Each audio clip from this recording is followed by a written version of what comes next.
Joyeux Noël, joyeux Noël, joyeux Noël. Heureux, glorieux, puissant, merveilleux, ouais. Un Noël de percée 2020. Un Noël couronnant, un Noël couronné. Je voulais simplement vous montrer aujourd'hui ce qu'était la signification de Noël. Je voulais vous rappeler que Jésus est né pour faire de vous un roi et un sacrificateur, pour vous laver, vous purifier par son propre sang et pour faire de vous un roi et un sacrificateur pour Dieu son Père. Alléluia. En fait, le but réel de Noël, l'objectif de Noël était de vous couronner, vous, pour faire de vous un fils et une fille de Dieu, pour faire de vous un enfant de Dieu. Et Dieu est le grand roi. Il est le grand roi de l'univers. Il est le créateur, il est le roi. Il est le Père éternel. Il est le conseiller puissant, il est le prince de la paix. Il est toute chose. Il est le juge de l'univers. Il est le grand je suis. Il est le roi de tous les rois. Alléluia. Et il a fait de nous de petits rois. C'est pourquoi aujourd'hui, je voulais vous montrer cette couronne, simplement pour vous rappeler ce qu'est la signification de Noël. Vous savez, c'est l'année 2020. Et dans beaucoup de nations dans le monde, Noël aura été vraiment sombre. En Allemagne, ils ont commencé un confinement très sévère de 4 semaines depuis le 16 décembre. Un confinement très sévère.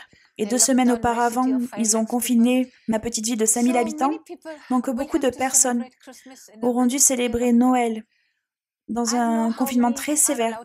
Je ne me rappelle pas combien exactement peuvent se réunir, je crois 6 personnes et 2 familles à l'intérieur et à l'extérieur. C'est une confusion, c'est du chaos.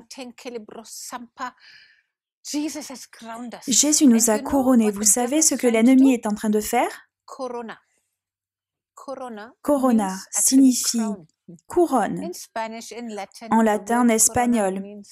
Le mot corona signifie couronne, même en italien. Dans beaucoup de langues, cela signifie couronne. Et l'ennemi essaie de nous dire, je suis couronné de ma couronne et je vous écraserai. J'écraserai l'économie mondiale, la santé. Je tuerai tellement de gens. Je forcerai les gens à m'autoriser à leur changer leur code génétique. Je forcerai ma couronne qui les écrasera.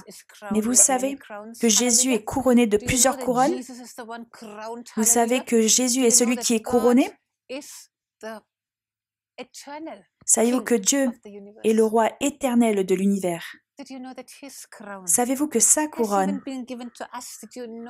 nous est même donnée? Savez-vous qu'il nous a fait avec une telle autorité? Nous célébrons Noël en pensant au petit bébé dans la mangeoire. Mais cette fois-ci, je voudrais vous rappeler le roi des rois, le Seigneur de tous les seigneurs. Je veux vous rappeler de qui est ce bébé dans la mangeoire. Je veux vous rappeler la raison pour laquelle ce bébé dans la mangeoire est venu sur cette planète. Pour quelle raison la parole, cette parole qui était depuis le commencement avec Dieu, la parole qui est Dieu, la raison pour laquelle cette parole a dû être enfermée dans un corps humain et elle a dû devenir humaine. Pourquoi?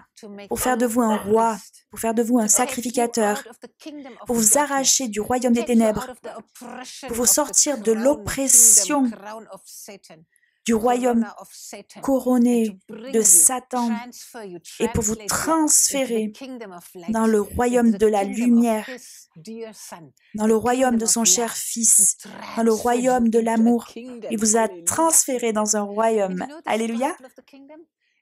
Vous savez, cet évangile du royaume doit être prêché à toutes les nations et ensuite la fin viendra. Donc, pour ce Noël, réfléchissez à quel cadeau vous pouvez donner à Jésus. Souvent, nous pensons aux cadeaux que l'on peut recevoir, à ceux que l'on peut donner. Pourquoi pas ce Noël? Considérer, réfléchir à quel cadeau nous pouvons donner à Jésus. Savez-vous quel est le plus grand cadeau que vous pouvez donner à Jésus? Ce sont des âmes. Ce sont les âmes. Le plus grand cadeau que vous pouvez donner à Jésus est de vous lever,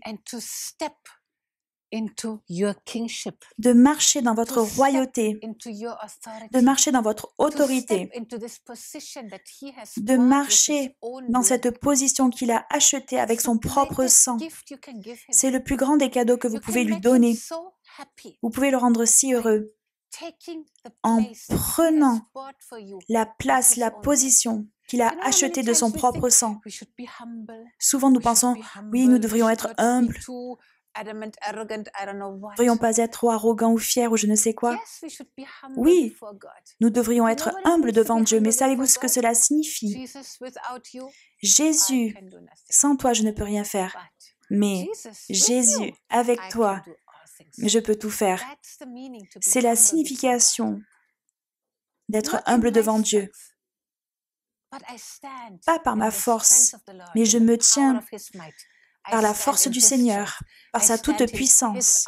Je me tiens par sa force dans son armure, avec son autorité, sa parole dans ma bouche. C'est ce qui le rend tellement heureux. Lorsque nous prenons la grande commission, vous savez qu'il nous a donné une mission. Savez-vous ce que Jésus a dit? Recevez le Saint-Esprit et comme le Père m'a envoyé, je vous envoie. Savez-vous comment le Père vous a envoyé? Pour détruire l'œuvre de l'ennemi. C'est la raison pour laquelle Jésus a été envoyé. C'est la raison pour laquelle le Fils de Dieu s'est manifesté afin qu'il détruise l'œuvre de l'ennemi. Et comme le Père a envoyé Jésus, Jésus vous envoie pour détruire les œuvres de l'ennemi. Et ce sera le plus grand cadeau que vous pouvez donner à Jésus. Que vous marchiez dans cette position, que vous entriez dans cette autorité, que vous disiez « Oui, Seigneur ». Je me sens petite, incapable, limitée. Mais vous regardez à la couronne qu'il vous a donnée. Il est couronné de plusieurs couronnes. Vous savez, les vieillards dans le ciel, ils se prosterneront devant lui et déposeront leurs couronnes à ses pieds. Comment ont-ils obtenu ces couronnes? Les vieillards qui ont bien servi, ils seront tenus dignes d'un double honneur. Qui ont bien servi. Servir Dieu signifie servir les humains et l'humanité. Ce type de personnes aura un double honneur. Les gens qui ont donné leur vie, ils auront plusieurs couronnes. Et ces couronnes, ils ne les garderont pas pour eux-mêmes. Ne pas garder sa couronne pour soi-même, mais les déposer devant lui. Seigneur, tout ce que tu m'as permis de faire pour toi, tout ce que tu m'as rendu capable de faire pour toi, je ne pouvais le faire seulement à cause de toi et par toi. Donc, Seigneur, cette couronne ne m'appartient pas, mais elle t'appartient.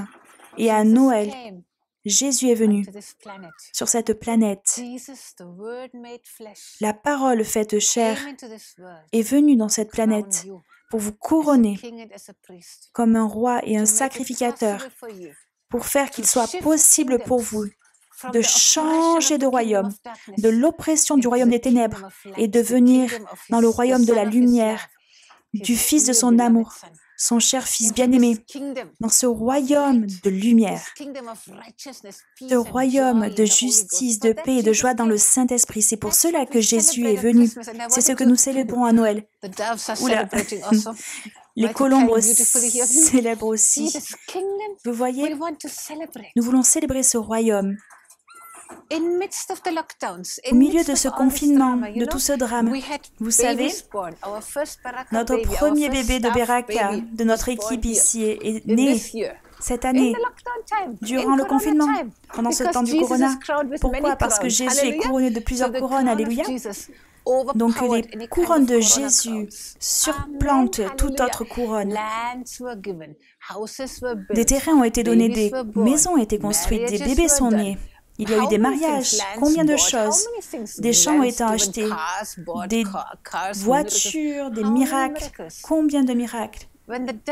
Lorsque l'ennemi essaie de mettre son corona et de nous écraser, il essaie de nous mettre la couronne de son royaume et de nous écraser. Jésus est couronné de beaucoup de couronnes. Dans son royaume de paix, de lumière et d'amour, nous avons une vie différente. Vous savez, nous sommes citoyens du ciel. Maintenant ici, la vie éternelle a déjà commencé ici.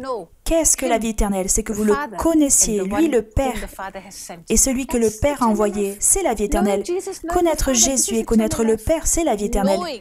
Connaître profondément à l'intérieur, connaître. Noël vous donne l'opportunité de connaître à l'intérieur de vous, pour avoir le Créateur de l'univers à l'intérieur de vous. Noël a rendu possible de voir Dieu dans la chair, marchant et nous montrant son caractère. Pas simplement nous envoyant la parole, un livre, pas seulement des anges, des messagers, pas seulement des messagers, les prophètes, pas seulement nous envoyant l'onction du Saint-Esprit et les prophètes, mais il a envoyé son propre Fils, envoyant une partie de lui-même. C'est Noël. Quelle chose excitante est Noël. Noël signifie joie qui sera pour tous les peuples. Noël signifie ne crains point. Noël signifie un fils nous est né. Savez-vous ce que Noël signifie? J'aime beaucoup. C'est dans le livre d'Ésaïe. Alléluia. Ésaïe chapitre 9, dans certaines versions c'est chapitre 8. Les ténèbres ne régneront pas toujours sur la terre où il y a maintenant des angoisses. Les ténèbres ne régneront pas toujours. C'est très puissant, une telle atmosphère ténébreuse. On m'a rapporté d'Allemagne qu'il y a un terrible et sévère confinement. Et la personne m'a dit que c'est comme un couvercle qui vient sur toute la nation, qui vous suffoque. Et c'est une des personnes les plus joyeuses, une personne qui a vraiment une grande onction de joie. Et en Allemagne, elle a traversé de nombreuses attaques et épreuves, et elle a gardé la joie du Seigneur, elle a gardé cette onction de joie. Et d'entendre cela de sa part, que ce n'est pas marrant, que c'est terrible ce qu'il se produit, qu'elle ressent une oppression, une chape de plomb sur toute la nation, c'est terrible. Mais voyez ce que la parole dit. Mais les ténèbres ne régneront pas toujours sur la terre où il y a maintenant des angoisses. Si les temps passés ont couvert d'opprobre le pays de Zabulon et le pays de Nephtali, les temps à venir couvriront de gloire la contrée voisine de la mer, au-delà du Jourdain, le territoire des gentils. Mais le peuple qui marchait dans les ténèbres voit une grande lumière. C'est Noël. Le peuple qui marchait dans les ténèbres voit une grande lumière. Sur ceux qui habitaient le pays de l'ombre de la mort, une lumière resplendit. Alléluia. Ésaïe 60, versets 1 et 2 est tellement puissant. Voici les ténèbres couvrent la terre et l'obscurité des peuples, mais sur toi l'Éternel se lève, sur toi sa gloire apparaît. C'est Noël. Au plus les ténèbres recouvrent la terre, au plus de détresse, d'oppression, de dépression, de tourments de peur, au plus l'œuvre de l'ennemi essaie de pousser sa couronne, son corona sur nos nations, sur notre économie, au plus la lumière sur nous s'est déjà levée et les rois viendront marcher la clarté de nos rayons. Alléluia, nos portes ne seront jamais fermées, elles seront toujours ouvertes et les rois des nations viendront à nous. Oh Noël, Noël, Noël. Vous ne savez pas quelle est la réelle signification de Noël. Nous célébrons Noël comme étant le bébé dans la mangeoire, mais Noël a fait de vous un roi et un sacrificateur. Il vous a transféré dans le royaume de son admirable lumière, dans le royaume de l'amour, de la lumière de son Fils bien-aimé, nous a arrachés, transférés du royaume des ténèbres. Noël a fait de vous un intercesseur. Noël vous autorise à publier des décrets. Dieu dit, je publierai les décrets, et on vous a donné le sceau du roi. Noël a rendu possible de devenir citoyen du royaume de Dieu. La justice, la paix, la joie dans le Saint-Esprit. Noël est une grande bénédiction. Nous le célébrons comme une tradition. Nous n'avons plus ce cœur brûlant. Nous ne comprenons pas la signification de Noël. Nous ne voyons pas. Regardez, les ténèbres. Le peuple qui marchait dans les ténèbres voit une grande lumière. Vous connaissez l'histoire de l'étoile? Les rois mages sont venus de loin, de l'Est. J'ai déjà prêché sur l'étoile. Je vous ai expliqué à quel point c'était puissant puissant et nécessaire d'avoir le discernement, de voir et de suivre l'étoile. En fait, ils n'avaient pas besoin de se rendre à Jérusalem, au palais. Ils ont juste pensé, un roi, ok, il doit se trouver dans la grande ville, il doit être dans le palais. C'est où vous attendez à voir un roi? Êtes-vous né dans un palais, dans une grande ville? Vous êtes un roi, vous êtes un sacrificateur, à travers Noël. Jésus est né dans une mangeoire. Je ne pense pas que vous êtes né dans une mangeoire. Mais voyez, il y avait une étoile qui les guidait vers le vrai roi. Amen.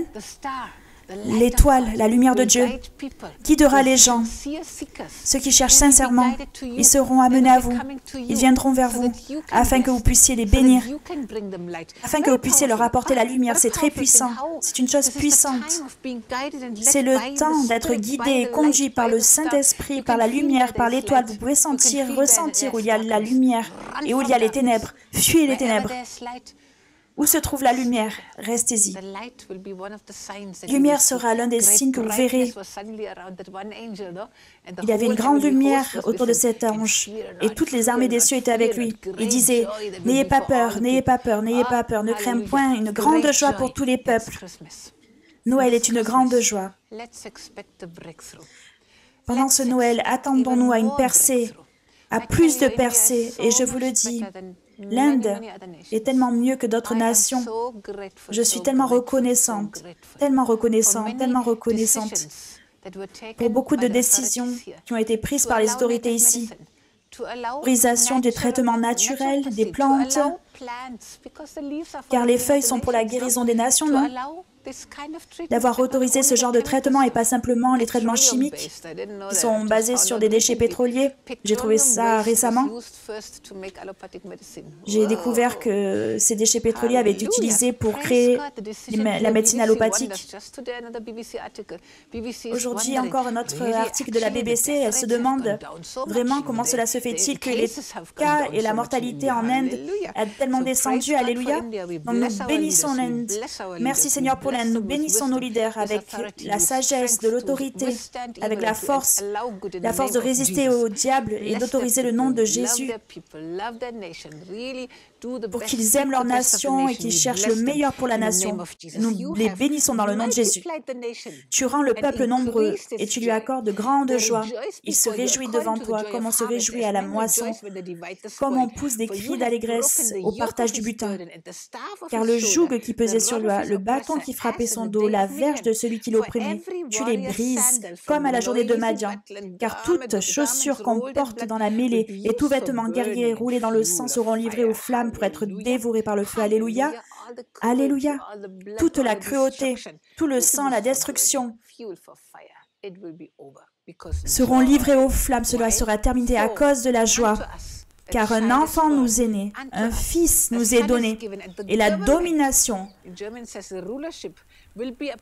reposera sur son épaule, et on l'appellera admirable, conseiller, Dieu puissant, Père éternel, Prince de la paix, donné à l'empire de l'accroissement, et une paix sans fin au trône de David et à son royaume, l'affermir et le soutenir par le droit et par la justice, dès maintenant et à toujours. Voilà ce que fera le zèle de l'Éternel des armées. Alléluia. Car un enfant nous est né, un fils nous est donné. Le gouvernement reposera sur ses épaules. Quelle bénédiction! Le gouvernement de la paix, du conseil, de la justice, de la paix et de la joie dans le Saint-Esprit. Ce genre de règne a été rendu possible par Noël, seulement par Noël. La justice à travers Noël. À travers Noël. Vous avez été fait roi et sacrificateur par Noël. Donc ce Noël, je voulais célébrer, célébrer, célébrer, célébrer. Un pasteur en position très élevée, qui est en contact avec beaucoup d'autres pasteurs, nous a envoyé un message il y a plus d'un mois. Et il a dit, cette année se terminerait sur une triste note à cause du corona, car beaucoup de serviteurs de Dieu ont été affectés, même sont morts. Je ne crois pas que nous devrions autoriser que cette année se termine sur une note triste, car une grande joie a été déclarée, prophétisée, Une grande joie qui sera pour tous les peuples, pour tous les peuples, pour toutes les nations, une grande joie, une grande joie, une grande joie, car un enfant nous est né, le Fils de Dieu était fait chair, est venu vivre parmi nous, afin que nous puissions voir l'amour de Dieu, le caractère de Dieu, la puissance de Dieu, la guérison de Dieu, la délivrance de Dieu, la santé de Dieu. Nous avons pu tout voir, tout ce qu'il a acheté pour nous par son sang. Et un enfant nous est né, un fils nous est donné. Pour nous, Noël est venu.